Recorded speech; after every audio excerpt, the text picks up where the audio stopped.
This is the Late Round Podcast with your host, JJ Zacharisa.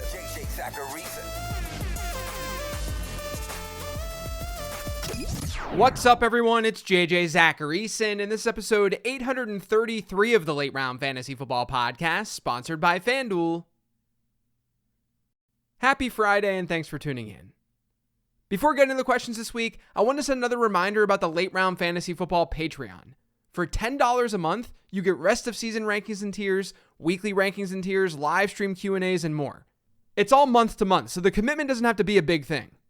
Like I said earlier this week, I'm not trying to take all of your money. I'm just trying to be able to do this for a living. But check it out if you're interested. You can learn more at lateround.com. The first question this week is from @RennieBear on Twitter. It says, "We've been trying and failing to find a reliable pass catcher on the Chiefs outside of Kelsey since before Tyreek Hill left. How is it possible that the best passer in the game can't support two consistent options? And is Rashee Rice a flash in the pan? Or can he be something real?" So let me first say that I think the idea of going after a Kansas City Chiefs wide receiver, given who's throwing them the ball there, the idea is totally reasonable and logical. That you want a Kansas City pass catcher. In this offseason, none of the Chiefs wide receivers had very high ADPs. Even if you drafted Sky Moore, he didn't really burn you aside from maybe week 1 because his cost wasn't very high. With that being said, the main reason we haven't seen a player emerge outside of Kelsey this season, and really, this is just post Tyreek Hill. But I'll just talk about 2023 here. But the Chiefs rotate their wide receivers like crazy. Like, we have just one instance where a Chiefs wideout this year has run a route on 80% or more of their dropbacks in a single game. Just last week alone across the NFL, even with teams on bye, we saw 45 wide receivers have that kind of route participation. Just last week. That's happened once for the Chiefs all year. Players have to run routes consistently in order to be fantasy relevant. That's just not happening in Kansas City. And honestly, it's wild to me that they're not giving Rashee Rice a better look. I had my doubts about him as a prospect, but he's been their best wide receiver this year. His 2.4 yards per route run rate is significantly better than anyone else's on the team.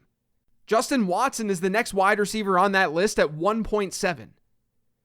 I think with Rice, you've got to hold on to him and hope that the Chiefs change things up out of the bye. To me, he's the only hope of getting consistent production at wide receiver in that offense.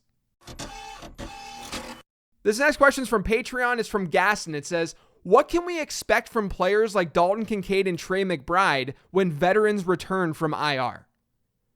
So in cases like this, we have to just hope for rational coaching. Both of those players are just better than the veterans on their team. They're just flat out better. Dalton Kincaid is better than Dawson Knox. Trey McBride is better than Zach Ertz. Kincaid's yards per route run is 0.9 yards higher than Dawson Knox's this season. Knox has the lowest yards per route run rate among 33 tight ends with 20 or more targets this season. Like, before his injury, Dawson Knox was having a really bad season. I just mentioned that his yards per route run rate is worst at tight end. And according to Next Gen Stats, his catch rate over expected also worse in the league at tight end. Meanwhile, Dalton Kincaid ranks best among 20-plus target tight ends in that category. Kincaid is just the superior pass catcher. And then with Trey McBride, only Travis Kelce, George Kittle, and Mark Andrews right now have a higher yards per route run rate than Trey McBride. Zach Ertz, meanwhile, among those 33 tight ends that I was talking about, he ranks 25th. When it comes to this kind of evaluation, I'm just going to lead with talent. If and when the veteran tight ends return, I'm going to have to hope that their coaches are smart enough to use their more talented players. And to me, Dalton Kincaid, Trey McBride, objectively better right now. This next question is from Twitter. It's from @iStevens22. It says, "What's your stance on trading better players but on a bye for worse players when you need a win? Example, Tyreek Hill for CeeDee Lamb." Don't do this. When you do something like this, you're obviously foregoing a long-term gain for a short-term win. But the problem is, the short-term win, it's not only less important, but it's not even a lock to happen. I love CeeDee Lamb. He's balling out. I expect him to be good this weekend. But there's still a possibility that he's not. So you're taking a downgrade, which you note is a downgrade. You know it's a downgrade. You're taking that on, and you're not even guaranteeing yourself a win this week. There's obviously still a chance that CeeDee Lamb outscores Tyreek Hill rest of season. And I really do like CeeDee Lamb rest of season. It's why he was a buy on 15 transactions a couple of weeks ago. But you shouldn't lose out in the long term for one single week like this. I know that in the moment, this week means everything. You need to get a win. You absolutely need to get that W. And you can make this kind of move with lower profile players. It doesn't have to be Tyreek Hill for CeeDee Lamb. That's a huge, huge move to make. Make the microtransactions in order to get that win this week. This next question is from Twitter. It's from @NChandradat. It says, would you drop Zach Charbonnet for Keaton Mitchell? So I think this is a low-key, really interesting question on process. I do my rest of season rankings each week, and one of the issues with rest of season rankings, and really any set of rankings, but one of the issues is that they lack context. To me, they're always just a good starting point.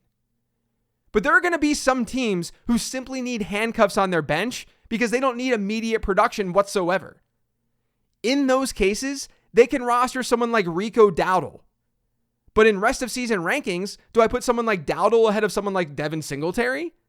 Technically, Dowdle has more upside.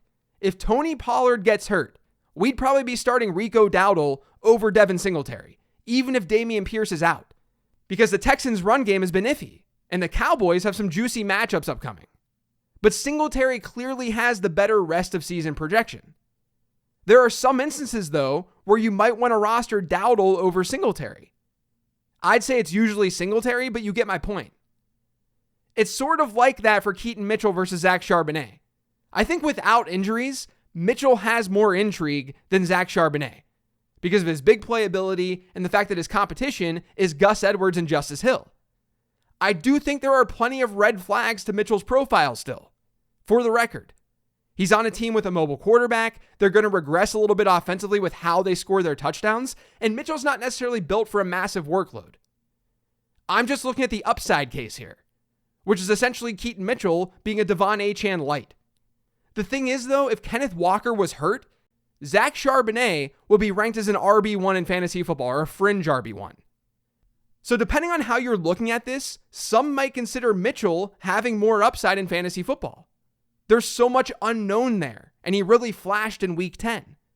But I would say that Charbonnet technically has more upside, because if an injury hits, he'd likely see a ton of work in a pretty good offense. And Charbonnet is still seeing some work in that offense right now.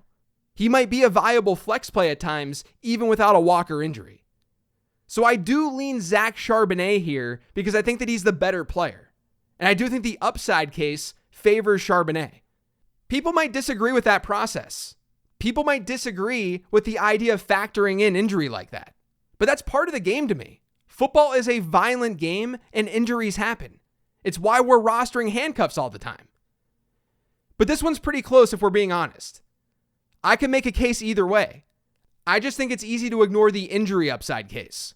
With Keaton Mitchell, an injury to one of those running backs would definitely help him, yes, but there would still likely be a committee. Whereas an injury to Kenneth Walker, Zach Charbonnet would likely become a bell cow. This next question is from Twitter, and it says, is Christian Watson droppable in redraft? We've come a long way from Christian Watson has so much upside to is he droppable? Now, I've been wrong about Watson this season from a redraft perspective. There's no doubt. I definitely recognize the downside, but I figured the floor would look better than this.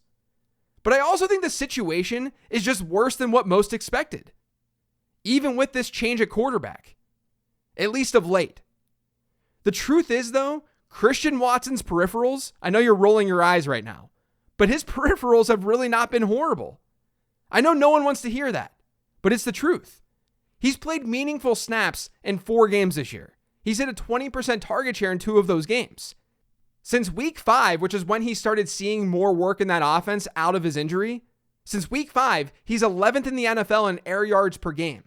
The players ranked ahead of him are legitimately good players.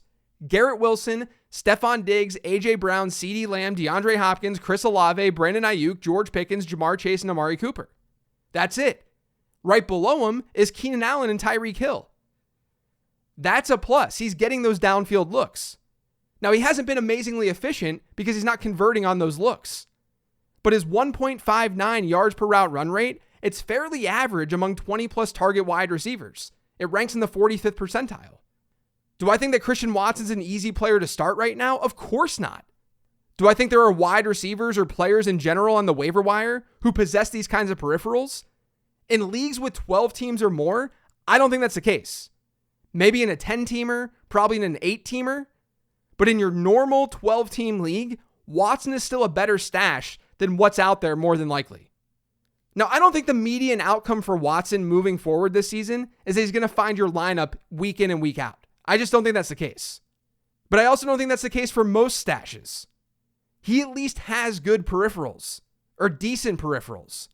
We've seen him flash in the past, and he's still a young player. And Green Bay wideouts, for the record, have a really good rest of season schedule. So right now, I'm still holding Christian Watson.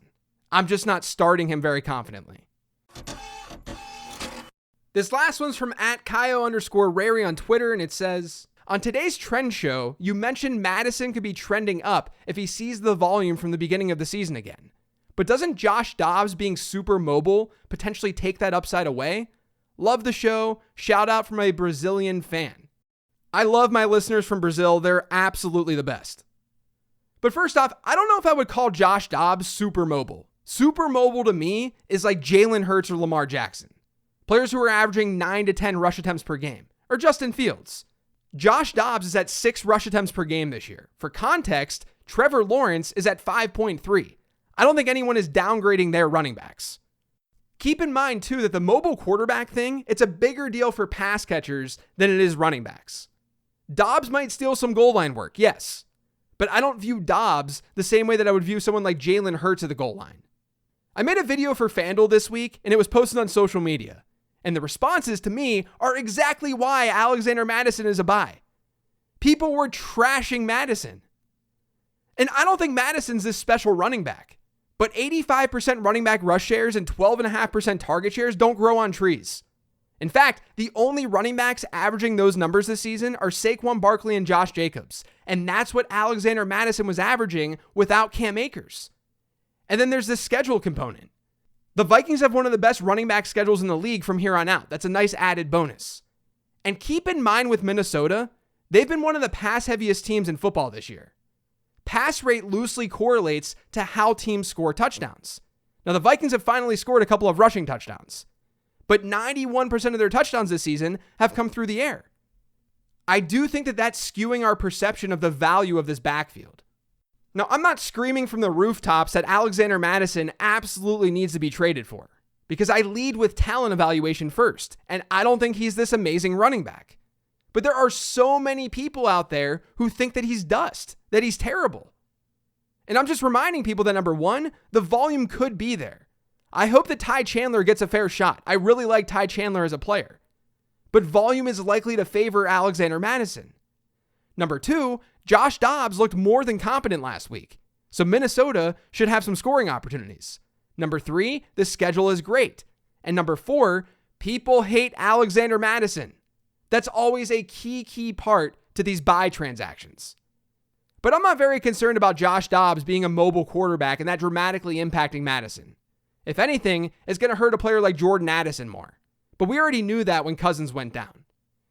That's it for today's show, though. Thanks to all of you for listening. If you yet subscribe to the Late Round Fantasy Football Podcast, make sure you are by searching for it pretty much anywhere podcasts can be found. And don't forget to follow me on Twitter @LateRoundQB. Thanks for listening this week, everyone. Greatly appreciated. I hope you enjoy the Late Round Perspectives that's dropping later today. Otherwise, have a great weekend. I'll talk to you next week.